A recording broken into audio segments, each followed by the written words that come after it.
तभी वहां पर एक कार आकर रुकी और उसमें से एक शख्स बाहर निकल कर आया। उस शख्स को बाहर आते देख सोहा की आंखों में चमक आ गई और होठों पर बड़ी सी स्माइल आ गई और वो लगभग भागती हुई उस शख्स की तरफ बढ़ी और एकदम से उस शख्स के पास जाकर उसके गले लग गई। वहीं वो शख्स ने भी सोहा को अपनी बाहों में भर लिया। जहां सोहा उस शख्स को देख इतनी खुश थी, वहीं कोई और भी था जिसकी आंखों में उस शख्स को देखकर चमक आ गई थी। वो कोई और नहीं, ईसा थी, क्योंकि सामने खड़ा शख्स ईसा का राघव था। तो भला ऐसा कैसे राघव को देखकर वो खुश नहीं होती? पर तभी उसे याद आया कि राघव उसे बिना बताए आउट ऑफ सिटी चला गया था और उसने एक बार भी उसे कॉल तक नहीं किया। तो ईसा नाराजगी से उसे घूरकर देखने लगी। राघव सोहा के बालों को प्यार से सहलाते हुए बोला, कैसा है मेरा बच्चा? सोहा खुश होकर बोली, भाई मैं बिल्कुल अच्छी हूँ, आप कैसे हो? राघव भी मुस्कुराते हुए बोला, भाई ने अपने बच्चे को देख लिया ना, तो वो बिल्कुल भी अच्छा हो गया। इतना कहते हुए राघव सोहा के फॉरहेड पर किस कर दिया, जिससे सोहा मुस्कुरा उठी और राघव से बोली, हैप्पी होली भाई। राघव भी मुस्कुराते बोला, हैप्पी होली मेरा बच्चा। इतना कहते हुए दोनों ही सबके पास आए, जहाँ पर सभी उन्हें देख रहे थे। सबसे पहले राघव जाकर नीरजा जी के पास आया और उनके पैर छूते बोला, हैप्पी होली आंटी। नीरजा जी मुस्कुराते हुए तुरंत अपने हाथ में राघव के माथे पर लगाते हुए बोली, हैप्पी होली बच्चा, चलो बिल्कुल सही टाइम पर आए हो तुम। होली का प्रोग्राम है और मुझे ये लग रहा था कि सारे बच्चे आए हैं, बस एक मेरा बच्चा यहाँ नहीं है। चलो, अब ये देखकर अच्छा लगा कि मेरा एक बच्चा जो नहीं था वो भी आ गया। राघव ये सुनकर मुस्कुरा दिया। फिर वो मिस्टर शेखावत के पास गया और उनके भी पैर छूकर उन्हें हैप्पी होली विश किया। मिस्टर शेखावत ने भी राघव को माथे पर तिलक लगाया और हैप्पी होली बोला। फिर राघव जाकर स्वयं से गले मिला। स्वयं बोला, वाह मेरे शेर, आखिरकार तूने वो डील जीत ली, तूने वो डील हासिल कर ही लिया। राघव ये सुन मुस्कुराया और बोला, चल चुप कर, अब ज़्यादा हो रहा है। ये सुन स्वयं मुस्कुरा दिया और बोला, अच्छा, क्या तुझे देख तो ऐसा क्यों लग रहा है कि तू कुछ डरा हुआ है? क्या कोई ऐसा है जो तुझे होली विश करने के लिए यहाँ पर तैयार खड़ा है? स्वयं की बात सुन राघव चौंक गया। वो स्वयं की तरफ देखते बोला, क्या मतलब? ऐसा तो कुछ नहीं है। ये बोलते हुए राघव अपनी नजरें चुरा रहा था। स्वयं उसके पास गया, उसके कान में बोला, बेटा मैं तेरा दोस्त हूँ और बॉस दोनों हूँ, समझ में आई बात? और मैं अच्छी तरह से जानता हूँ कि तू कब क्या सोचता है। ये मत सोचना कि मैं बॉस हूँ तो काम में बिजी हूँ। मैं तुम्हें सब पर ध्यान नहीं दूंगा, मेरी नजरें हर जगह रहती है, भले ही मैं वहां ना रहूं। पर स्वयं शेखावत की चील जैसी नजरें चारों तरफ घूमती रहती हैं, इसलिए मेरे सामने तो स्मार्ट से दिखाने की जरूरत नहीं है। ये स्मार्टनेस तो मेरे मॉम और डैड को दिखा देना, पर मुझे नहीं। और हाँ, जो गलती की है अब उसकी सजा पाने के लिए तैयार हो जाए। राघव तो डर से स्वयं की तरफ देख रहा था। वहीं स्वयं उसे देख अपनी एक आई ब्लिंक किया और वहां से उस तरफ चला गया जहां से शहनाज बाहर आई थी। शहनाज को देखते ही स्वयं तो उसमें खो गया। शहनाज ने व्हाइट कलर की शिफॉन सी साड़ी पहनी जिसमें वो बहुत ही खूबसूरत लग रही थी। स्लीवलेस ब्लाउज के कारण उसकी गोरी स्किन साफ दिखाई दे रही थी। स्वयं एकदम से शहनाज के पास पहुंचा और तुरंत उसे उसके कमर से पकड़कर खुद से चिपका लिया। शहनाज ये देख हैरानी से बोली, आप क्या कर रहे हैं? सभी देख रहे हैं, छोड़िए मुझे। स्वयं शहनाज को और भी ज्यादा चिपकाते बोला, देख रहे हैं तो देखने दो, कौन सा मैं दूसरे की घरवाली के साथ हूँ, अपने ही घरवाली के साथ हूँ। इतना कहते हुए उसने अपने दूसरे हाथ में पकड़े रंग को शहनाज की कमर पर लगा दिया, जिससे शहनाज चिहुक उठी। शहनाज धीमी आवाज में बोली, छोड़िए, सब हमें देख रहे हैं, एक बार मुझे सबसे मिल तो लेने दीजिए। स्वयं बोला, बिल्कुल भी नहीं, मैं नहीं चाहता कि मुझसे पहले कोई और तुम्हें रंग लगाए। इतना कहते हुए उसने अपने हाथ में लिए रंग को अपने गाल पर लगाया, फिर अपने उस गाल को ले जाकर शहनाज के गाल पर रब करने लगा, जिससे शहनाज के पूरे शरीर में गुस्सेप्स उठने लगे। फिर वो स्वयं को दूर धकेलती बोली, ऑलरेडी आपने मुझे कल रात बहुत परेशान किया और मुझे अभी भी पेन हो रहा है। स्वयं ने यह सुना तो एकदम से उसे अपनी गोद में उठा लिया। ये देख शहनाज हैरान रह गई। वो अपनी आंखें बड़ी किए स्वयं को गुस्सा दिखाते हुए बोली, आप पागल हो गए, छोड़िए मुझे। पर स्वयं बोला, क्यों? अभी तुम बोल रही थी कि तुम्हें पेन हो रहा है, तो मैं नहीं चाहता कि मेरी वाइफ को जरा सा भी दर्द हो। चलो तुम जल्दी से चलकर आराम करो, ये होली हम लोग बाद में मना लेंगे, हम लोग अपने रूम में होली मनाते हैं। शहनाज आंखें फाड़े स्वयं को देख रही थी और वो अपने मन ही मन बोली, कितने बेशर्म हैं, यहाँ सबके सब हमें ही देख रहे हैं और इन्हें तो जैसे कोई शर्म ही नहीं है। वहीं स्वयं तो बस शहनाज को देखे जा रहा था, उसे लेकर अंदर की तरफ जा रहा था। तभी नीरजा जी की आवाज आई, मेरी बहू को कहाँ लेकर जा रहा है तू, चल नीचे उतार। स्वयं तुरंत नीरजा जी की तरफ मुड़ा और बोला, मॉम आपको पता नहीं, आपकी बहू अभी ठीक फील नहीं कर रही है, उसे बहुत पेन हो रहा है, इसलिए मैं उसे लेकर रूम में जा रहा हूँ कि वहीं सो जाए, आराम करे। नीरजा जी बोली, क्या सच में शहनाज बेटा? शहनाज जल्दी से अपने सर को नामे हिला देती है। ये देख तो स्वयं हैरान रह गया। वो हैरानी से शहनाज की तरफ देखते हुए बोला, तुम क्या कह रही हो? अभी तो तुमने मुझसे कहा कि तुम्हें पेन हो रहा है। शहनाज ने उसे घूर कर देखा और बोली, पेन हो रहा है पर इतना भी नहीं कि मैं जाकर सो जाऊं। छोड़िए मुझे, मुझे नीचे उतारिए। इतना कहते ही वो अपने हाथ पैर हिलाने लगी, लेकिन स्वयं ने उसे कसकर पकड़ लिया और अपनी मॉम की तरफ देखकर बोला, देखा मॉम, ये आपसे झूठ बोल रही है, इसे सच में पेन हो रहा है। मैं इसे रूम में लेकर जाता हूँ, आप लोग होली खेलिए, मैं और शहनाज रूम में होली खेलेंगे। तभी नीरजा जी स्वयं के पास आई और उसके कान को पकड़कर बोली, अच्छा बेटा, अब तू रूम में होली खेलेगा, मैं तुझे बताती हूँ, अच्छे से तेरी होली निकालती हूँ। चल चुपचाप से बहू को नीचे उतार, मुझे भी अपनी बहू के साथ होली खेलनी है, क्योंकि आज सबके उसके साथ होली पहली है। तब तक वहाँ पर नकुल भी आ गया और बोला, यस मॉम, बिल्कुल सही बोल रहे हो, मुझे भी तो भाभी के साथ होली खेलना है और मैं उनका इकलौता प्यारा सा देवर हूँ। तभी वहाँ राघव आया तो वो बोला, अच्छा और मैं क्या हूँ? नकुल ने मुंह बनाया और बोला, आप तो बड़े हैं ना, मैं तो छोटा सा प्यारा सा क्यूट सा देवर हूँ, तो मेरा हक पहले बनता है अपनी भाभी पर, है ना भाभी? इतना कहते हुए नकुल शहनाज की तरफ देखता है तो शहनाज जल्दी से अपने गर्दन हाँ में हिला देती है। वहीं स्वयं सबकी तरफ देखते हुए बोला, किसी को कुछ भी खेलने की जरूरत नहीं, मैं अपनी वाइफ के साथ खेलूंगा, बाकी सब अपना अपना खेलो, अपनी अपनी पार्टनर को ढूंढो और जाकर उसके साथ खेलो। और मॉम, आप डैड के साथ जाओ। आजकल क्यों आप इतनी अनरोमांटिक होते हुए बीच में आ जाते हो और हम लोगों के बीच में कबाब में हड्डी बन जाती हो? ये सुनते ही तो नीरजा जी की आंखें हैरानी से बड़ी हो गई। वहीं मिस्टर शेखावत वहां आ गए और वो भी स्वयं की बातें सुनकर मुस्कुरा दिए। वो नीरजा जी को पकड़कर बोले, देखा, अब तो आपका बेटा भी कहने लगा है कि आप अनरोमांटिक होते जा रही हो, क्या ये सब बुढ़ापे के कारण हो रहा है? नीरजा जी अपने पति को घूर कर देखती हैं और उनके सीने पर मारती बोली, बूढ़े होंगे आप, समझे, अभी मैं बुढ़ी नहीं हूँ। और हाँ, मुझे मत बताइए कि मैं अनरोमांटिक हूँ या आप। और हाँ, चलकर सभी गेस्ट लोगों से मिलिए, यहाँ से जाइए, मैं भी अपने बहू बेटे को लेकर आती हूँ। मिस्टर शेखावत मुंह बनाकर वहां से चले गए। वहीं अपने डैड को इस तरह से मुंह लटकाए जाते देखकर नकुल हंसते बोला, वाह मॉम, आप तो डैड को भी नहीं छोड़ते हो, डैड को भी हमेशा डरा कर रखते हो। नीरजा जी नकुल के कान पकड़कर बोली, अच्छा तो तुझे मैं बताऊं, बोल, दो चार चांटे लगा दूं तुझे भी आज के दिन? नकुल अपने कान को छुड़ाने की कोशिश करते हुए बोला, छोड़ो, मुझे दर्द हो रहा है और मुझे कोई चार चामट नहीं खाना है, आप डैड को ही लगाओ जो लगाना है। नीरजा जी अभी कुछ बोलती कि उसी समय वहां पर एक साथ कई कार आकर रुकी। सबकी नजर उस तरफ चली गई। उन कार में से सबसे पहले मिस्टर गिल और शालिनी जी बाहर आई। उन्हें देख सभी मुस्कुराते हैं। दूसरे कार से रजत और सितारा दोनों बाहर निकले और वो सभी मेंशन के अंदर आ गए। मिस्टर शेखावत तुरंत जाकर मिस्टर गिल से मिले। दोनों एक दूसरे से गले मिलकर हैप्पी होली विश किए।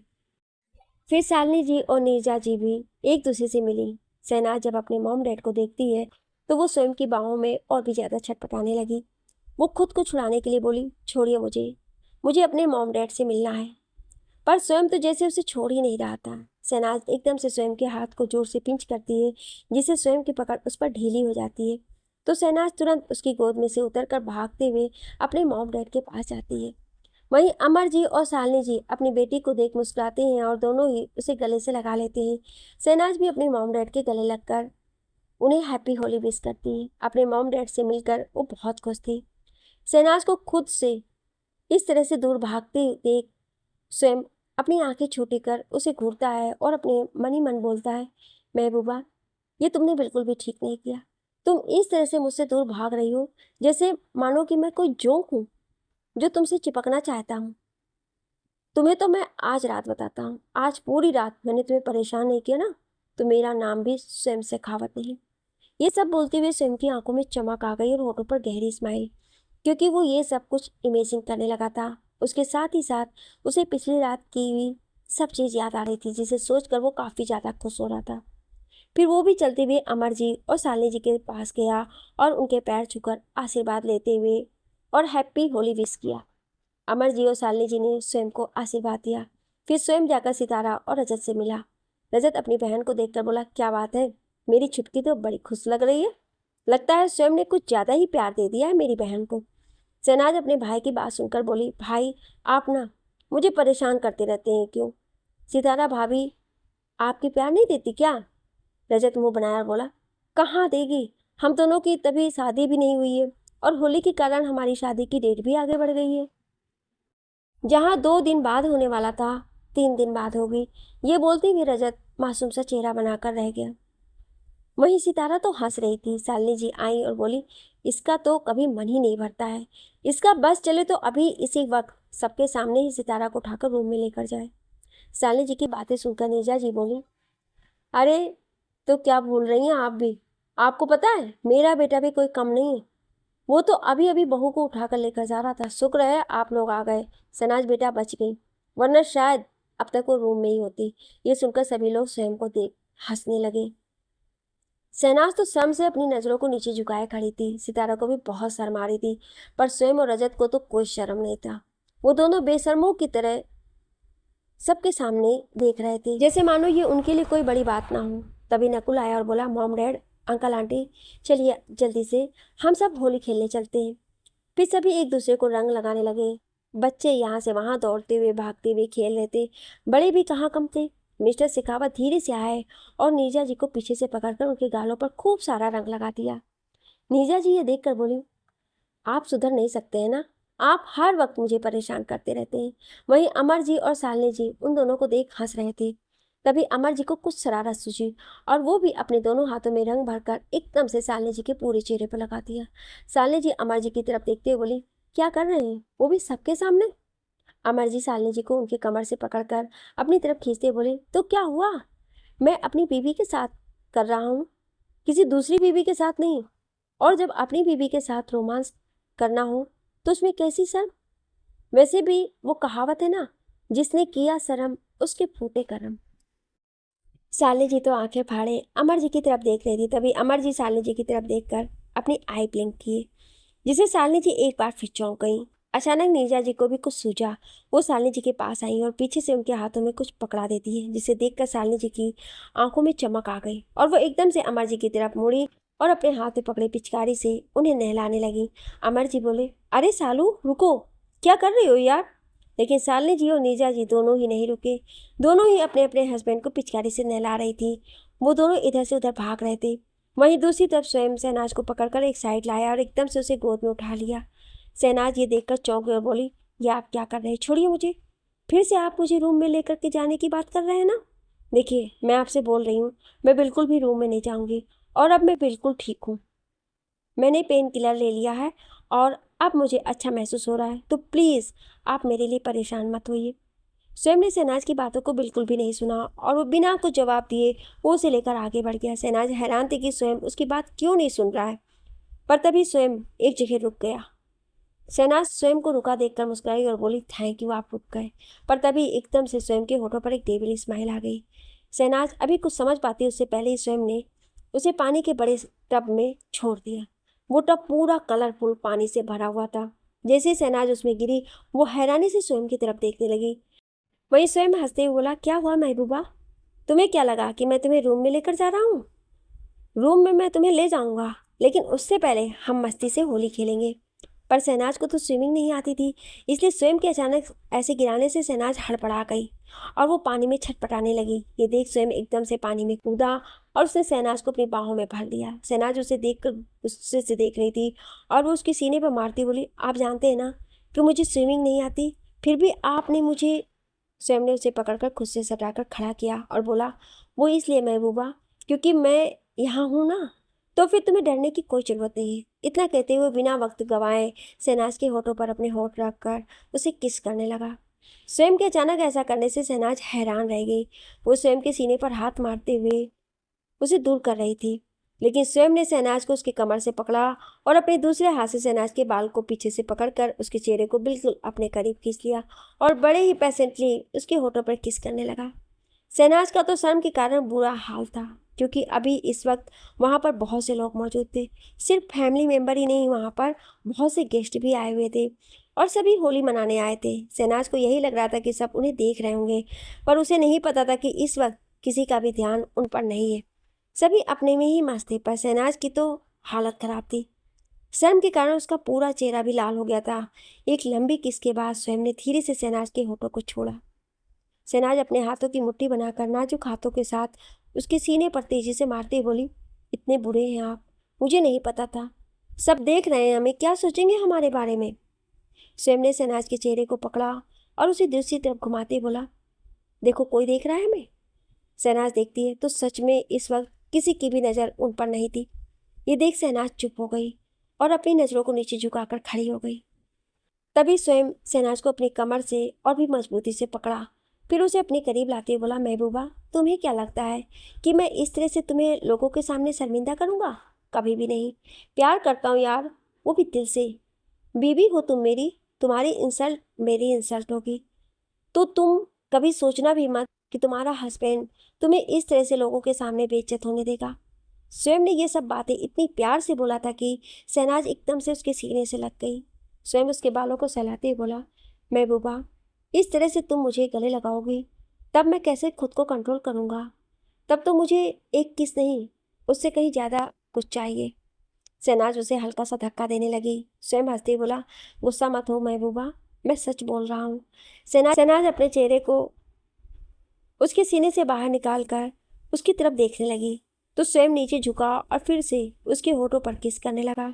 इस बार शहनाज ने उसे नहीं रोका, क्योंकि उसे पता था कि उन्हें कोई नहीं देख रहा है। पर वो दोनों नहीं जानते थे कि उस शख्स ने उनकी फ़ोटो को किसी को सेंड कर दिया है। और फिर स्वयं और शहनाज की तरह देखते हुए एक तीखी स्माइल के साथ बोला, दो हंसों का जोड़ा जल्दी बिछड़ने वाला है, क्योंकि इन पर किसी की बुरी नज़र लगने वाली है। मैं भी देखूंगा मिस्टर शेखावत कैसे अपने शादीशुदा ज़िंदगी को बचाते हो। ये बोलते ही वो शख्स वहाँ से तुरंत दूसरी साइड चला गया। वहीं राघव जब से वहाँ आया था तब से वो ईशा से बात करने की कोशिश कर रहा था, लेकिन ईशा थी कि उसके पास आ ही नहीं रही थी। राघव समझ गया था कि ईशा उससे नाराज है, इसलिए वो उसके सामने भी नहीं आ रही थी। राघव सोचने लगा कि किसी भी तरह उसे ईशा के पास जाना होगा। वहीं ईशा अपने कुछ फ्रेंड से बात कर रही थी, तभी वहाँ पर काम कर रहा एक सर्वेंट ईशा के पास से ड्रिंक लेकर जाता है और गलती से उसके हाथ से ड्रिंक ईशा के कपड़े पे गिर जाता है। वो सर्वेंट तुरंत ही ईशा की तरफ देखकर सॉरी सॉरी बोलने लगता है। ईशा उस सर्वेंट की तरफ देखकर बोलती है, कोई बात नहीं, मैं ठीक कर लूँगी। इतना कहते हुए वहाँ से अपने रूम में जाने लगती है। वो जैसे ही रूम का डोर खोलती है तभी एकदम से कोई उसका हाथ पकड़कर अंदर खींच लेता है। ईशा एक पल के लिए डर जाती है, उसके मुंह से चीख निकलने वाली होती है कि सामने खड़े शख्स को देख वो चुप हो जाती है। सामने खड़ा शख्स कोई और नहीं, राघव था। राघव ईशा के बिल्कुल करीब खड़ा था। ईशा राघव को देख गुस्से से बोली, दूर रहिए मुझसे, आप यहाँ क्या कर रहे हैं? अगर किसी ने देख लिया तो? राघव ईशा के और भी करीब आते हुए बोला, अरे तुम तो बिल्कुल मेरी तरह बोल रही हो, ये लाइन तो हमेशा मेरा रहता था ना। तुम तो बोलती थी कि नहीं देख रहा है, अगर देख रहे हैं तो देखने दीजिए, क्या फ़र्क पड़ता है। पर ईशा मुंह फेर लेती है और बोलती है, मुझे आपसे कोई बात नहीं करनी, जाइए, आपको बहुत सारे काम होंगे ना, जाकर अपना काम करिए। ईशा के ताने सुन राघव समझ जाता है कि ईशा उससे नाराज है। वहीं राघव एकदम से उसकी कमर से उसे पकड़कर उसे खुद से चिपका लेता है। ईशा खुद को छुड़ाते हुए बोलती है, छोड़िए मुझे, मैंने कहा ना छोड़िए मुझे, मुझे आपसे कोई बात नहीं करनी है और मेरे पास बहुत काम है, चले जाइए, मुझे ड्रेस चेंज करना है। राघव ये सुनता है तो ईशा को खुद से चिपकाते हुए बोलता है, तो ठीक है, चलो मैं तुम्हारी हेल्प कर देता हूँ। ईशा राघव की बात सुन हैरानी से आंखें बड़ी किए उसकी तरफ देखने लगती है। वहीं राघव के होठों पर एक नोटी सी स्माइल थी। वो उसी तरह स्माइल करते हुए बोलता है, क्या हुआ, तुम इस तरह से मुझे क्यों देख रही हो? तुम्हें लग रहा है कि मैं तुम्हारे कपड़े चेंज करने में हेल्प नहीं कर पाऊंगा? मैं अभी तुम्हें बताता हूँ कि मैं कैसे कपड़े चेंज करने में तुम्हारी हेल्प कर सकता हूँ। ईशा हैरानी से बोलती है, आपको शर्म नहीं आती? आप ये कैसी बातें कर रहे हैं? और आप कब से इतने बेशर्म हो गए? राघव ईशा की बातों को नहीं सुनता और एकदम से उसे अपनी गोद में उठा लेता है। राघव के ऐसा करने से ईशा की तो आंखें बड़ी बड़ी हो जाती हैं। उसे तो अभी भी यकीन नहीं हो रहा था कि ये वही राघव है जो हमेशा उससे दूर भागता रहता था, उसके करीब नहीं आता था, यहाँ तक कि उससे 4 फुट की दूरी बनाकर रखता था। वहीं आज वो राघव खुद से ईशा के करीब आया, यहाँ तक कि वो इतनी बेशर्मी भरी बातें कर रहा था। ईशा राघव के सीने पर मारती बोली, मुझे उतारिए वरना कोई देख लेगा, मुझे नीचे उतारिए। राघव उसी तरह ईशा को अपनी गोद में लिए वॉशरूम की तरफ बढ़ जाता है और ईशा की तरफ देखकर उसे बोलता है, ओ छिपकली, ज़्यादा हिलो डुलो मत, और अभी यहाँ कोई नहीं आएगा क्योंकि सभी नीचे व्यस्त हैं होली खेलने में। तो तुम बिल्कुल भी टेंशन मत लो कि हमें कोई भी डिस्टर्ब करने आएगा। ईशा फिर भी छटपटा रही थी। वो राघव पर गुस्सा करते बोली, क्या आप कैसी बातें कर रहे हैं? इतनी बेशर्म कब से हो गए आप? राघव अब तक बाथरूम का डोर ओपन करके ईशा को अंदर लेकर आ गया था। वो ईशा की तरफ देखते बोला, मैं तो हमेशा से ही ऐसा था, पर तुम ही मुझे नहीं देख पाई। अब बताओ, अब मुझसे प्यार करके पछता रही हो क्या? ईशा राघव की बात सुन अपना चेहरा दूसरी तरफ फेर लेती है। वो कुछ नहीं बोलती है। तभी राघव ईशा के चेहरे की तरफ झुकते हुए बोलता है, पर पछताने से कुछ नहीं होगा छिपकली, क्योंकि अब मैं तुम्हें खुद से दूर नहीं जाने दूंगा। इतना कहते हुए ईशा को नीचे खड़ा करता है। तो ईशा एकदम से राघव को दूर धकेल देती है और बाथरूम से बाहर जाने लगती है। तभी राघव उसकी कलाई को पकड़कर अपनी तरफ खींच देता है, जिससे ईशा सीधे राघव के सीने से जा लगती है। ईशा को इस वक्त बहुत घबराहट हो रही थी। वहीं राघव अपने दोनों हाथों को ईशा के पेट पर जकड़ लेता है, जिससे ईशा की सांस ऊपर नीचे होने लगती है। ईशा की ऐसी हालत देख राघव को बहुत मजा आ रहा था। हमेशा ईशा ही उसके करीब आती थी और राघव उससे बचता रहता था, लेकिन आज तो उल्टा हो रहा था। आज ईशा भाग रही थी और राघव उसे छोड़ना नहीं चाहता था। राघव ने भी सोच लिया था कि आज वो ईशा को बिल्कुल भी खुद से दूर नहीं जाने देगा। आफ्टर ऑल वो ईशा से 2 दिन दूर जो रहा था, अभी अभी तो उनके बीच सब कुछ ठीक हुआ था और अचानक से उसे जाना पड़ गया। तो इतने सालों से जो मोहब्बत उसके दिल में थी, जो अरमान उसके दिल में बढ़ रहे थे, तो राघव अब सब कुछ पूरा कर लेना चाहता था। ईशा गहरी सांस लेते हुए बोली, छोड़िए मुझे, क्या कर रहे हैं? तभी राघव ने एकदम से अपने एक हाथ को आगे बढ़ाकर सावर का टैप ऑन कर दिया। दोनों ही सावर के नीचे खड़े थे, जिससे सावर का ठंडा पानी उन दोनों को भिगोने लगा।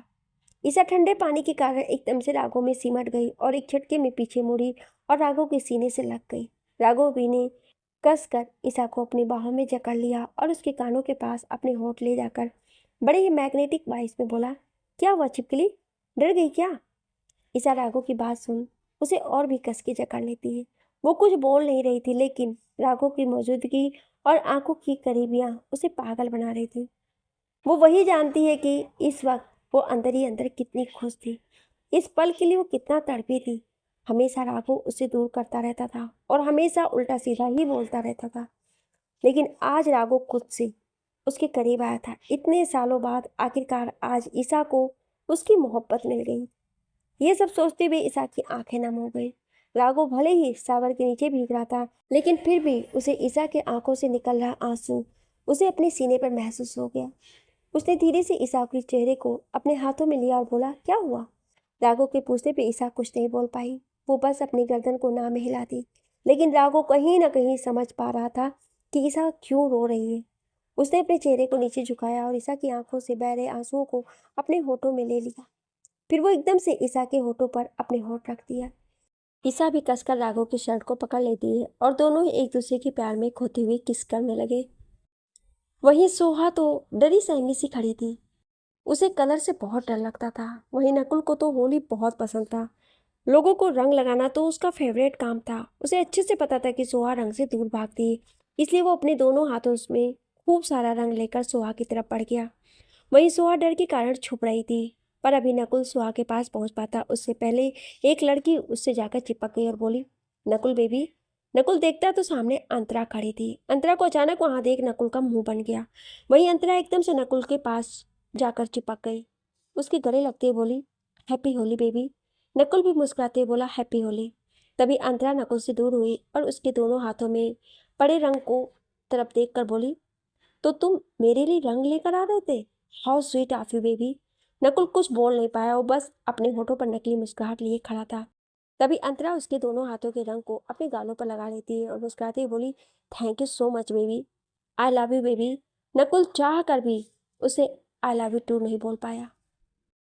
वहीं दूसरी तरफ खड़ी सोहा ये सब कुछ देख रही थी। उसकी आंखें ना जाने क्यों नम हो गई, जिस बात की उसे खबर भी नहीं थी, और वो धीमे धीमे अपने कदमों को पीछे करने लगी। उसी समय अचानक ही उसके सारे फ्रेंड वहां आ गए और सोहा उन सबको देखकर खुश हो गई। उसकी आंखों में चमक आ गई। उसके सारे फ्रेंड सोहा को गले लगाते और हैप्पी होली बोले। तभी राज अपने हाथों में रंग लेकर सोहा की तरफ बढ़ते हुए बोला, सबसे पहले मैं सोहा को कलर लगाऊंगा। सोहा राज के हाथ में कलर देखकर उस पर फिंगर पॉइंट करते हुए बोली, बिल्कुल भी नहीं राज, तुम मुझे कलर नहीं लगाओगे। मैंने कहा ना, कोई मुझे कलर नहीं लगाएगा। तुम सबको पता है ना मुझे कलर से एलर्जी है। उसकी फ्रेंड बोली, झूठ मत बोला कर, मुझे सब पता है, तू ये सब ड्रामा करती है। सोहा ये सुन अपने दांत दिखा देती है और बोलती है, हाँ तो प्लीज़ ना यार, मुझे नहीं पसंद है कलर। लेकिन राज उसके करीब बढ़ते बोला, बिल्कुल भी नहीं, आज मैं कलर लगाऊंगा और तुम मुझे मना भी नहीं करोगे। तुम मेरी सबसे अच्छी दोस्त हो। इतना कहते हुए राज सोहा के बिल्कुल पास पहुंच गया और उसके गालों पर रंग लगाने लगा। वहीं कुछ दूर पर खड़ा नकुल ये सब देख रहा था। वो अंतरा के साथ था, पर उसका पूरा ध्यान सोहा पर ही था। जैसे ही उसने राज को सोहा के गाल पर रंग लगाते हुए देखा तो उसके हाथों की मुट्ठियां कस गईं। उसके चेहरे का भाव बदल गया। उसका चेहरा बिल्कुल डार्क हो गया था। उसे बिल्कुल भी बर्दाश्त नहीं हो रहा था कि उसके अलावा कोई और सोहा के करीब जाए। अंतरा जो नकुल के बगल में खड़ी थी, एकदम से नकुल उसे खुद से दूर करता और आगे बढ़कर सोहा के पास जाकर उसे अपनी तरफ खींच लेता है। ये होते ही सोहा के सारे फ्रेंड हैरानी से नकुल की तरफ देखने लगते हैं। वहीं अंतरा भी आंखें बड़ी किए नकुल को ही देख रही थी और उसे इस वक्त नकुल से ज़्यादा सोहा पर गुस्सा आ रहा था। रजत और सितारा का तो अलग ही चल रहा था। सितारा भाग रही थी और रजत उसे पकड़ रहा था। तभी वो एकदम से सितारा के बिल्कुल करीब पहुंचे और पीछे से उसे अपनी गोद में उठा लिया। फिर उसे लेकर गोल गोल घूमने लगा, जिससे सितारा तेज तेज हंसने लगी। उसकी हंसी वहां गूंज रही थी। सितारा खुद को छुड़ाने की कोशिश करते हुए रजत से बोली, अरे रजत क्या कर रहे हो, छोड़ो मुझे, कोई देखेगा तो क्या कहेगा। पर रजत ने उसे छोड़ा नहीं। वो उसी तरह उसे गोल गोल घुमाते बोला, बिल्कुल भी नहीं, जिसको देखना है देखे। वैसे भी मैं अपनी होने वाली वाइफ के पास हूँ, किसी दूसरे के पास नहीं। मेरा तो पूरा हक बनता है अपनी वाइफ को कलर लगाने का। फिर वो एकदम से उसे लेकर वहीं रखे टेबल के पास गया जहाँ पर बहुत सारे कलर रखे हुए थे। सितारा उससे दूर जा रही थी। तभी रजत ने अपने दोनों हाथों में रंग लिया और उसकी तरफ फेंक दिया। सितारा अपने चेहरे को दोनों हाथों से छुपा लेती है। ये देख रजत एकदम से उसके पीछे आया और पीछे से उसके गालों पर अपने दोनों हाथों में लिए कलर को लगा दिया। सितारा चाह कर भी रजत को रोक नहीं पा रही थी। तभी रजत ने एक बार फिर से अपनी मुट्ठी में रंग लिया और उसे लेकर सितारा के पेट और कमर पर लगाने लगा, जिससे सितारा का चेहरा गर्म होने लगा था। यहाँ तक कि उसकी पूरी बॉडी में गूसेप्स आने लगे थे। वो अपनी मधोस भरी आवाज में बोली, क्या कर रहे हो रजत, छोड़ो ना प्लीज। वहीं रजत सितारा के कानों के पास जाकर बोला, क्यों, मेरा छूना तुम पर इतना असर कर रहा है, जान तो हम रूम में चलें। सितारा ये सुन अपनी आंखें बड़ी किए रजत की तरफ देखने लगी। तभी रजत बिना देरी की एकदम से सितारा के होठों को अपने होठों में कैप्चर कर लिया, जिससे सितारा बुरी तरह से हैरान हो गई। सितारा हैरानी से आंखें फाड़े रजत को देख रही थी। वहीं रजत तो सितारा के होठों के रसों को पीने में व्यस्त था और वो धीरे धीरे बहुत ही पैसेंटली उसके होठों पर किस कर रहा था। सितारा भी अब उसकी इस किस में साथ लेने लगी, पर कहीं ना कहीं उसे डर लग रहा था कि अगर किसी ने उसे देख लिया तो सब क्या कहेंगे। उसे इस वक्त बहुत ज़्यादा घबराहट और शर्म भी महसूस हो रहा था। लेकिन रजत ताकि बिल्कुल बेशर्मों की तरह उसे खुले आम किस कर रहा था। उसे जैसे किसी चीज़ का कोई होश ही नहीं था। सितारा बार बार उसे दूर करने की कोशिश कर रही थी, लेकिन रजत उसे नहीं छोड़ रहा था। एक लंबी किस के बाद रजत ने सितारा के होठों को छोड़ा और उसके फोrehead से अपना फोrehead लगाकर खड़ा हो गया। दोनों ही गहरी गहरी सांस ले रहे थे और एक दूसरे की सांसों को अपने चेहरे पर फील कर रहे थे। दोनों की ही दिल की धड़कनें बढ़ी हुई थी। रजत ने एकदम से सितारा को उसकी कमर से पकड़कर खुद से चिपका लिया और फिर धीरे धीरे उसकी कमर और पेट पर रंग लगाने लगा, जिससे सितारा की हालत खराब हो रही थी। वो अब हल्की हल्की आहें भरने लगी। वो खुद को रजत से छुड़ाने की कोशिश कर रही थी, लेकिन रजत था कि उस पर अपनी पकड़ और कसते जा रहा था। सितारा धीमी आवाज बोली, ये क्या कर रहे हैं आप, छोड़िए मुझे, बस बहुत हो गया आपकी मनमानी। रजत ने वापस से उसे कसकर पकड़ा और बोला, बिल्कुल भी नहीं, अभी तो मैं तुम्हें बिल्कुल भी नहीं छोड़ने वाला। जान, अभी तो शुरुआत है, आगे आगे देखो होता है क्या। इतना कहते हुए धीरे धीरे अपने हाथ सितारा के पेट से होते हुए ऊपर की तरफ ले जाने लगा, जिससे सितारा की सांसें बढ़ गईं। वो खुद को छटपटाने हुए छुड़ाने लगी, लेकिन रजत ने उसे नहीं छोड़ा। उसे और धीरे धीरे अपने हाथों के ऊपर की ओर ले जाने लगा। जैसे ही रजत सितारा के पास पहुंचने वाला था कि एकदम से सितारा उसके हाथ को पकड़ लेती है और नामे गर्दन हिला देती है। रजत आंखों से इशारा करते हुए बोला, प्लीज़ ना जान, प्लीज़ आज मत रोको मुझे। लेकिन सितारा उसे मना कर रही थी। ये देख सितारा बोली, प्लीज़ मुझे समझने की कोशिश कीजिए, वैसे भी शादी के बाद मैं आपको कभी नहीं रोकूंगी, समझा करिए। ऐसे सबके सामने आप समझ रहे हैं ना, मुझे तभी शर्म आ रही है, अगर किसी ने देख लिया तो। रजत जो सितारा से नाराज होने का एक्टिंग कर रहा था, सितारा की बातें सुन उसके होठों पर स्माइल आ गई। हालांकि रजत का चेहरा दूसरी तरफ था। रजत अपने मन ही मन बोला, जान बस ये तो चाहता था कि तुम बस मुझसे बोलो, मैं तुम्हारे ऊपर इतना फिदा हूँ, तुम पर अपनी जान छिड़कता हूँ। रजत एकदम से सितारा की तरफ मुड़ा और उसे अपनी बाहों में कसकर पकड़ लिया। फिर धीरे धीरे उसके बालों को सहलाते बोला, जान मैं तो मजाक कर रहा था, मैं तुमसे नाराज नहीं हूँ। रजत महसूस करता है कि सितारा की आंखें नम हो गई थी और वो धीरे धीरे रोने लगी थी। रजत ने एकदम से सितारा के चेहरे को अपने दोनों हाथों में लिया और उसके होठ पर किस करते हुए बोला, क्या हुआ जान, तुम रो क्यों रही हो? सितारा अपनी नम आंखों के साथ रजत की तरफ देखते हुए बोली, आप मुझसे नाराज हो गए थे ना? रजत ये सुन हल्का मुस्कुराया, बोला, पागल लड़की, मैं बस मजाक कर रहा था, मैं तुमसे नाराज़ नहीं हूँ। ये सुनकर सितारा उसकी तरफ देखकर बोली, सच में आप मुझसे नाराज़ नहीं हैं? रजत हंसते हुए बोला, हाँ मैं तुमसे नाराज़ नहीं हूँ, पक्का। भला मैं अपनी जान से नाराज़ कैसे हो सकता हूँ? रजत की बात सुन सितारा के होठों पर हल्की सी स्माइल आ गई और वो एक बार फिर से रजत के गले लग गई। रजत ने भी उसे कसकर अपनी बाहों में जकड़ लिया और उसके कानों के पास अपने होठ ले जाकर धीमी आवाज़ में बोला, आई लव यू जान, बहुत प्यार करता हूँ मैं तुमसे। भला मैं तुमसे कभी नाराज़ हो सकता हूँ? जिस दिन नाराज़ हुआ वो मेरा आखिरी दिन होगा। सितारा ये सुन एकदम से रजत से दूर हुई और उसके होठों पर अपने हाथ रखकर बोली, मरने की बात कभी मत कीजिएगा, क्योंकि आपके बिना मैं कुछ नहीं। रजत सितारा को देखकर बस मुस्कुरा रहा था। तभी सितारा एकदम से उसके होठों पर अपनी होठ रख देती है। ये देख रजत हैरान रह गया और उसकी आंखें हैरानी से फैल गईं। पर तभी उसके होठों पर स्माइल आ गई और वो सितारा की कमर पर अपनी पकड़ कस दी। फिर दोनों ही एक दूसरे को पैसेंटली किस करने लगे। सभी अपने अपने प्यार की दुनिया में खो चुके थे। स्वयं काफ़ी देर तक उसको रंग लगाता रहा, फिर उसे अपनी गोद में उठाकर रूम में लेकर चला गया। शहनाज बार बार उसे रोक रही थी, लेकिन स्वयं कहाँ रुकने वाला था। उसने शहनाज को अपनी गोद में लिया और फिर रूम में लेकर आया। शहनाज अपने हाथ पैर छटपटाते हुए छुड़ाने की कोशिश कर रही थी। वो स्वयं की तरफ देखी, उसे घूरते हुए बोली, ये क्या कर रहे हैं आप, छोड़िए मुझे, मुझे नीचे उतारिए, कोई देखेगा तो क्या कहेगा? स्वयं हंसते बोला, कौन देखेगा, हम तो अपने रूम में आ गए। इतना कहते ही स्वयं उसी तरह शहनाज को अपनी गोद में लिए वॉशरूम में चला गया और वॉशरूम में जाकर वो शहनाज को सीधे बाथटब में लिटा दिया। शहनाज स्वयं को घूर कर देख रही थी तो स्वयं मुस्कुराते हुए अपने शर्ट के बटन खोलने लगा। ये देख शहनाज बोली, देखिए देखिए, आप ऐसा ऐसा कुछ भी नहीं करेंगे, मैं ऑलरेडी बहुत थक चुकी हूँ और कल रात भी आपने मुझे बहुत परेशान किया था, मैं बिल्कुल भी नहीं मानने वाली। जहाँ पूरा शेखावत मिशन प्यार की मधोसी में खोया हुआ था, सब एक दूसरे को रंग लगाते हुए उनके साथ रोमांस कर रहे थे, वहीं दूसरी तरफ रणबीर के घर पर भी कुछ अलग ही माहौल था। रणबीर अपने रूम में बेड पर पेट के बल लेटा हुआ था। उसका मन बहुत बेचैन था। उस दिन के बाद से वो अभी भी ढंग से सो नहीं पा रहा था। जब से वो राही से मिला था तब से वो बेचैन था। उसे तो ये भी नहीं पता था कि उस लड़की का नाम क्या है, पर उस दिन से वो गिल्ट में जी रहा था। उसे लग रहा था कि उसने उस लड़की के साथ गलत किया। आज तक रणबीर के ख्यालों में सिर्फ प्रिया थी। वो हमेशा प्रिया को ही याद करता है और उसी से बेपनाह मोहब्बत का दावा किया करता था।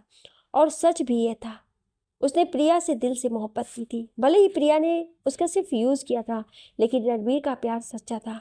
पर यह पहली बार था जब उसे प्रिया का ख्याल एक बार भी नहीं आ रहा था। वो बेड पर पेट के बल लेटा हुआ था। उसने अपनी आंखों को बंद कर रखा था। उसकी आंखों के सामने बार बार राही का ही आंसू से भरा चेहरा आ रहा था। वो जितना राही को भुलाने की कोशिश कर रहा था, उतना ही राही उसके दिलो दिमाग पर छाई जा रही थी। इस कारण उसका मन कहीं भी नहीं लग रहा था। उसी समय उसके रूम का डोर ओपन हुआ। रणबीर के डैड रूम के अंदर आए। उन्होंने रणबीर को इस तरह से बेड पर लेटे हुए देखा तो चौंक गए, क्योंकि उनके बेटा कभी भी इस तरह से दिन में नहीं लेटता था। उनका बेटा तो हर वक्त कुछ ना कुछ काम किया करता था, या तो फिर हंसी मजाक, दोस्तों के साथ घूमना फिरना। पर वो इन दिनों नोटिस कर रहे थे कि इधर 2-3 दिनों से रणबीर में काफ़ी चेंजेस आ गए थे। रणबीर ना ही किसी से मिलता था, ना ही ज़्यादा किसी से बातें करता था, और अकेले ही रूम में बंद रहता था।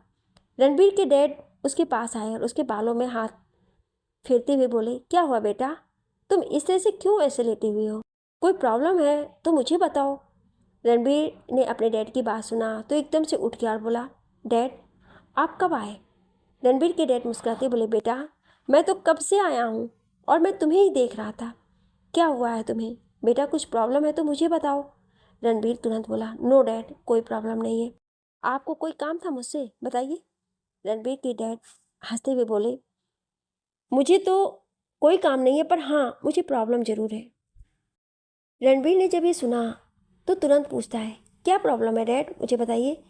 मेरी सबसे बड़ी प्रॉब्लम है कि मेरा बेटा मुझसे आजकल बातें छुपाने लगा है।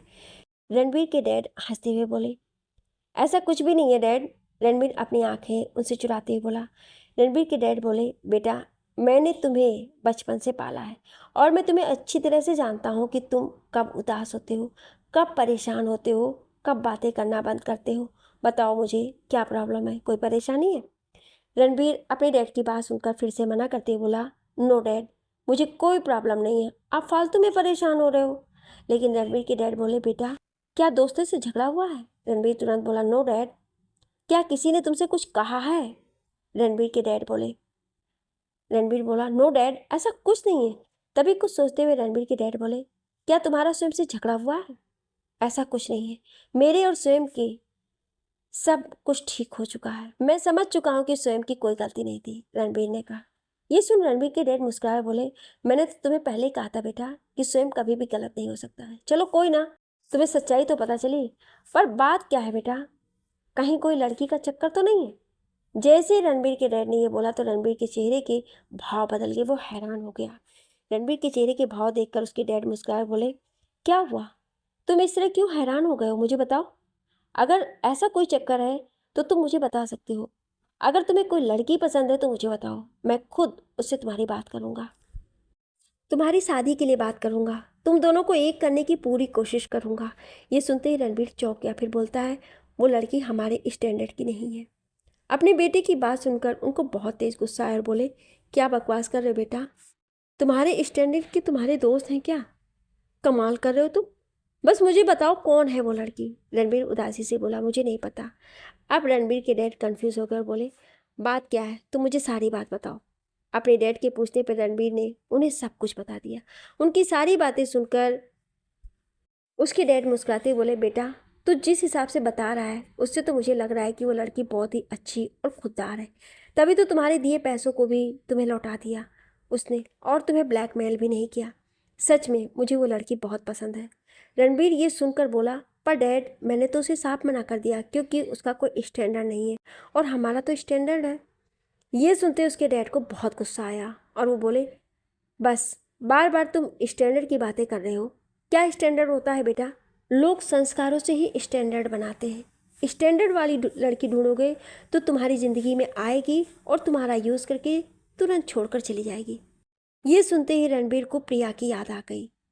उसे प्रिया का धोखा याद आ गया। उसने अपने डैड की बात सुन अपनी नज़रों को नीचे झुका लिया।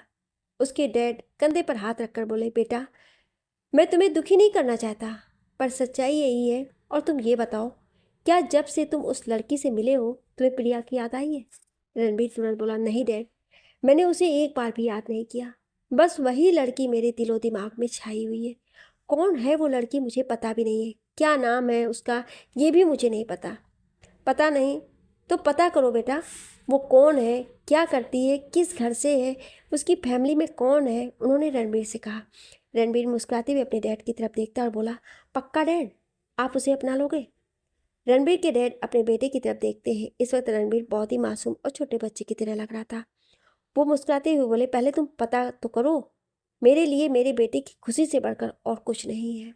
अपने डैड की बात सुन रणबीर खुश हो गया और एकदम से अपने डैड के गले लग गया और खुशी से बोला, थैंक यू डैड। अपने बेटे को इतना खुश देखकर मिस्टर कपूर बहुत खुश थे। उन्हें बहुत अच्छा लग रहा था कि फाइनली उनके बेटे के चेहरे पर स्माइल आ गई। फिर उन्होंने वहीं पास में रखे एक प्लेट में से रंग लिया और रणबीर के चेहरे पर लगाते बोले, हैप्पी होली बेटा। ये देख रणबीर भी मुस्कुराते हुए तुरंत अपने डैड की गाल पर रंग लगाया और बोला, हैप्पी होली आपको भी डैड। कुछ देर तक दोनों वैसी ही बातें करते रहे।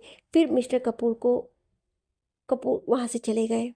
अपने डैड के जाते ही रणबीर एकदम से बेड पर अपने दोनों हाथों को फैलाकर लेट गया और अब उसकी आंखों के सामने एक बार फिर से राही का चेहरा आ गया।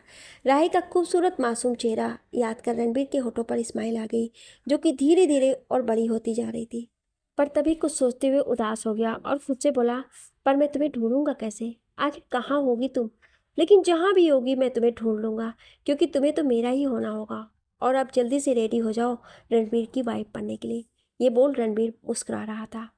उसने वहीं पास में रखे पिलो को अपने हाथ में ले लिया और कसकर उसे अपने गले से लगा लिया, जैसे मानो वो पिलो को नहीं, राही को गले लगा रहा हो। अभी रणबीर के होठों पर बड़ी सी स्माइल थी। फाइनली आज होली वाले दिन उसके चेहरे पर स्माइल आ गई। अब बस उसे जल्द से जल्द राही को ढूंढना था और उसे अपना बनाना था। पर वो तो अभी राही का नाम तक नहीं जानता था, लेकिन उसने सोच लिया था कि वो उसे ढूंढकर उसे अपना बना लेगा। पर अब ये सफ़र क्या इतना आसान होने वाला था, ये बता पाना मुश्किल था। वहीं दूसरी तरफ शेखावत मेंशन में नकुल सोहा को अपनी बाहों में जकड़े हुए खड़ा था। वहीं बाकी सब और उसके फ्रेंड हैरानी से उसे देख रहे थे। तभी अंतरा भी वहां आई और बोली, बेबी ये क्या कर रहे हो? तुम छोड़ो उस लड़की को। लेकिन नकुल ने अंतरा की बातों को पूरी तरह से इग्नोर किया और सोहा को पकड़कर वहां से जाने लगा। तभी सोहा अपने आप को छुड़ाती हुई बोली, क्या कर रहे हैं आप? छोड़िए मुझे। नकुल ये देख उसके हाथ पर अपनी पकड़ कस कर लिया और बोला, चुपचाप से मेरे साथ चलो। लेकिन सोहा वहां से नहीं जा रही थी। तभी राज वहां आ गया और बोला, क्या बदतमीजी है मिस्टर? आप इस तरह से उसके साथ ऐसा बिहेव नहीं कर सकते। आप हो कौन और इस तरह से मेरी फ्रेंड को क्यों परेशान कर रहे हो? नकुल राज की तरफ इस तरह से देखता है जैसे मानो वो कोई बेवकूफ़ हो। वो यही सोच रहा था कि कितना बड़ा ढक्कन है ये, मेरे ही घर में आकर मुझसे ही पूछ रहा है कि मैं कौन हूँ। इसकी तो मैं। तभी अंतरा एटीट्यूड के साथ राज की तरफ देखते हुए बोली, ओ हेलो, उसी के घर में आए हो और उसी से पूछ रहे हो कि ये कौन है? लगता है तुम भूल गए हो कि तुम कहाँ हो। जैसे ही राज ने अंतरा की बात सुना तो वो चुप हो गया। अब उसे समझ में आया कि सामने खड़ा शख्स इस घर का बेटा है, लेकिन फिर भी वो सोहा की हेल्प करना चाहता था, क्योंकि कहीं ना कहीं वो सोहा को प्यार करता था। बस वो अपने दिल की बात सोहा से कह नहीं पाया था। पर नकुल ने शायद राज की आंखों में सोहा के लिए प्यार देख लिया था, जो कि उससे बर्दाश्त नहीं हो रहा था। नकुल गुस्से से राज की तरफ घूर कर देखते हुए बोला, मेरे रास्ते से हटो। लेकिन राज अभी भी नकुल के सामने ही खड़ा था। ये देखकर नकुल अपनी 2 उंगलियों से माथे पर रब करते हुए एकदम से राज के गाल पर एक तेज पंच मारा, जिससे राज लड़खड़ा के फर्श पर गिर गया। ये देख सोहा की चीख निकल गई। सोहा को राज के लिए इतना फिक्र करते देख नकुल का गुस्सा और बढ़ गया। उसने एकदम से सोहा को अपने कंधे पर उठा लिया, उसे लेकर वहां से मेंशन से बाहर आ गया। अंतरा अभी भी उसके पीछे पीछे आ रही थी। वो नकुल को रोकना चाह रही थी, लेकिन तब तक नकुल ने सोहा को अपनी कार में बिठाया और तेजी से कार को आगे बढ़ा दिया। अंतरा पैर पटकती हुई उन दोनों को जाते हुए देख रही थी। उसे बहुत गुस्सा आ रहा था। वो अपने दांत पीसते हुए बोली, आज फिर ये 2 कौड़ी की लड़की मेरे और नकुल के बीच आ गई। पर मैं इस लड़की को छोड़ूंगी नहीं। इसने हम दोनों के बीच आकर अच्छा नहीं किया। इसे तो मैं रास्ते से हटा कर रहूंगी, क्योंकि मैं अपने सोने के अंडे देने वाली मुर्गी को खुद से दूर नहीं जाने दे सकती। ये बोलती हुई अंतरा तुरंत अपना फ़ोन निकालकर किसी को कॉल कर कुछ इंस्ट्रक्शन देकर कॉल कट कर दी। फिर वो गंदी सी हंसी हंसते हुए बोली, बहुत जल्द तुम मरने वाली हो सोहा। भगवान बस तुम्हारी आत्मा को शांति दे। ये बोल अंतरा मुस्कुराती हुई वहां से चली गई। वहीं नकुल तेजी से कार ड्राइव कर रहा था और सोहा डर के मारे कार में एक कोने में दुबक कर बैठी हुई थी। वो रोते हुए नकुल को देख रही थी और बार बार यही बोल रही थी, प्लीज़ प्लीज़ कार रोकिए, मुझे कहाँ लेकर जा रहे हो? आप छोड़ दो मुझे और मुझे जाने दो, वरना मैं अपने भैया को बता दूंगी। फिर भैया आपको छोड़ेंगे नहीं। नकुल सोहा की बात सुनकर एक नज़र घूरकर उसकी तरफ देखता है और फिर बिना कुछ बोले कार को तेजी से ड्राइव करने लगा। नकुल इस वक्त बहुत गुस्से में था। उसे गुस्सा इस बात का था कि सोहा राज के लिए इतनी फिक्र कर रही थी, उसे उसकी चिंता हो रही थी। ये सोचकर उसे और भी ज़्यादा गुस्सा आ रहा था। उसकी पकड़ ड्राइविंग सीट पर कस गए थे। सोहा एक बार फिर से रोते हुए बोली, प्लीज़ प्लीज़ मुझे घर जाना है, घर ले चलिए। आप मुझे कहाँ लेकर जा रहे हैं? नकुल ने कुछ नहीं बोला और अपनी कार की स्पीड और भी ज़्यादा बढ़ा दिया। जिससे सोहा डर के मारे कांपने लगी। उसे डर लग रहा था कि कहीं उनका एक्सीडेंट ना हो जाए, क्योंकि कार इस वक्त हवा से बातें कर रही थी।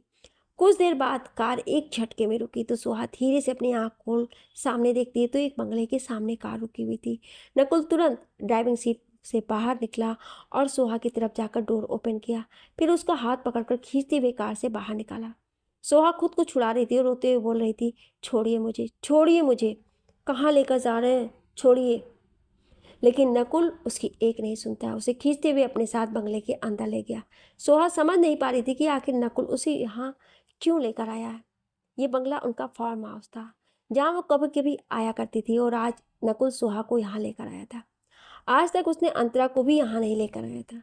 नकुल उसे लेकर सीधे अपने रूम में गया और एकदम से उसे बेड पर पटक दिया, जिससे सोहा के कमर में चोट लग गई। वो अपने कमर को हल्का हल्का रब करते हुए नकुल की तरफ देखती है, जो कि उसे गुस्से से घूर रहा था। सोहा रोते हुए बोली, प्लीज़ प्लीज़ मुझे जाने दीजिए यहाँ से। तभी नकुल उसकी तरफ अपने कदम बढ़ा दिया। सोहा नकुल को अपनी तरफ आते देख डर से पीछे की तरफ खिसकने लगी। उसे इस वक्त बहुत डर लग रहा था, क्योंकि नकुल गुस्से से लाल आंखों के साथ उसे घूर रहा था। ऐसा पहली बार था जब नकुल इस तरह से गुस्से में उसे देख रहा था। हालांकि पहले भी वो सोहा से लड़ता ही रहता था, लेकिन आज नकुल कुछ अलग ही रूप में दिखाई दे रहा था, जिससे सोहा को और भी ज़्यादा डर लग रहा था। वो अपने कांपते हुए होठों से नकुल की तरफ देखते हुए एक बार फिर से बोली, प्लीज़ प्लीज़ मुझे जाने दीजिए। तभी नकुल एकदम से सोहा के बिल्कुल पास पहुंचा और उसके गालों को कसकर अपने हाथों से दबाते हुए बोला, तुम्हारी हिम्मत भी कैसे हुई उस लड़के से खुद को रंग लगवाने की। ये बोल नकुल सोहा के गालों पर से लगे रंग को साफ करने लगा, पर जब वो अच्छे से साफ नहीं कर पाया तो एकदम से उसने सोहा को अपनी गोद में उठा लिया। सोहा ये देखकर और ज़्यादा डर गई और उसके पीठ पर मारती बोली, छोड़िए मुझे, छोड़िए, कहाँ लेकर जा रहे हैं आप मुझे, छोड़िए मुझे। तभी नकुल सोहा को लाकर वॉशरूम में बाथटब में फेंक दिया, जिससे सोहा के कमर में एक बार फिर से चोट लगी और उसके मुंह से हल्की सी आह निकल गई। वो दर्द से कराते हुए बोली, आप बहुत बुरे हैं, मैं आपसे कभी भी बात नहीं करूंगी, और मैं अपने भाई से भी आपकी कंप्लेंट करूंगी और उनसे बोलूंगी कि मुझे यहाँ से वापस भेज दें, मुझे यहाँ नहीं रहना है। आंटी से भी मैं आपकी कंप्लेंट करूंगी। ये सब बोलते हुए सोहा लगातार रो रही थी। वहीं नकुल को उसके आंसू नहीं दिखाई दे रहे थे, बल्कि उसकी नज़र तो अभी भी सोहा के चेहरे पर थे, जहाँ अभी भी रंग लगा हुआ था। नकुल सोहा के पास पहुंचा और उसके चेहरे को अपने हाथ में लेकर रब करने लगा। वो उसके गालों पर लगे रंग को छुड़ा रहा था, जिससे सोहा दर्द से करा रही थी, लेकिन क्योंकि नकुल बहुत ही फोर्सफुली अपने हाथों को उसके गाल पर रब कर रहा था, जिससे सोहा को बहुत दर्द हो रहा था और उस दर्द के कारण उसकी आंखों से आंसू निकल रहे थे। वो नकुल के हाथ को अपने चेहरे पर से हटा रही थी, लेकिन नकुल की पकड़ उस पर इतनी मजबूत थी कि वो चाह कर भी नकुल के हाथ को हटा नहीं पा रही थी। वहीं नकुल की आंखों में अभी भी गुस्सा था। वो काफ़ी देर तक सोहा के दोनों चेहरे गालों पर रब करता रहा।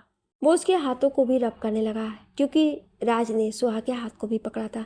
जो बात नकुल से बर्दाश्त नहीं हो रही थी, और वो चीखते हुए बोला, सोहा, तुम उस लड़के से कैसे रंग लगवा सकती हो?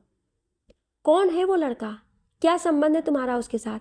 और तुम्हारी हिम्मत भी कैसे हुई उस लड़के के करीब जाने की? सोहा गुस्से से नकुल के हाथ को झटकती है और बोली, आपसे क्या मतलब? आप कौन होते हैं मुझसे ये सब पूछने वाले? आप भी तो रंग लगवा रहे थे अंतरा जी से, तब आपने नहीं बोला और उन्हें भी रंग लगाया। मैंने क्या आपसे कुछ पूछ कहा? तो ये गुस्सा और हक जाकर अपनी गर्लफ्रेंड पर निकालिए, मुझ पर नहीं। मैं कोई आपकी गर्लफ्रेंड नहीं हूँ। सोहा की बात सुन नकुल एक पल के लिए अपनी जगह पर रुक गया। उसने कसकर अपने हाथों की मुट्ठी बना ली। उसे इस वक्त बहुत गुस्सा आ रहा था, पर कहीं ना कहीं सोहा सही बोल रही थी। नकुल ने सोहा की बातों को समझा, पर अचानक एक बार फिर से उसकी आंखों के सामने राज का सोहा को प्यार से देखना और उसको रंग लगाना याद आ गया। तो उसने सोहा के बाहों में अपने बाहें डाल और कसकर उसे पकड़ते बोला, तुम्हें कोई और छुए ये मुझे बर्दाश्त नहीं, तुम्हें कोई और देखे तो मुझसे बर्दाश्त नहीं। तुम पर, तुम्हारे हर एक जिस्म पर सिर्फ मेरा हक है। सोहा हैरानी से आंखें फाड़े नकुल को देख रही थी। तभी नकुल एकदम से सोहा के चेहरे की तरफ झुका और उसके होठों को अपने होठों में कसकर दबोच लिया और बड़ी ही बेदर्दी के साथ उसके होठों पर किस करने लगा। आगे की कहानी जानने के लिए सुनिए अगले भाग में। क्या आप अगला भाग सुनना चाहते हैं तो कमेंट में यस जरूर लिखिएगा। Thank you.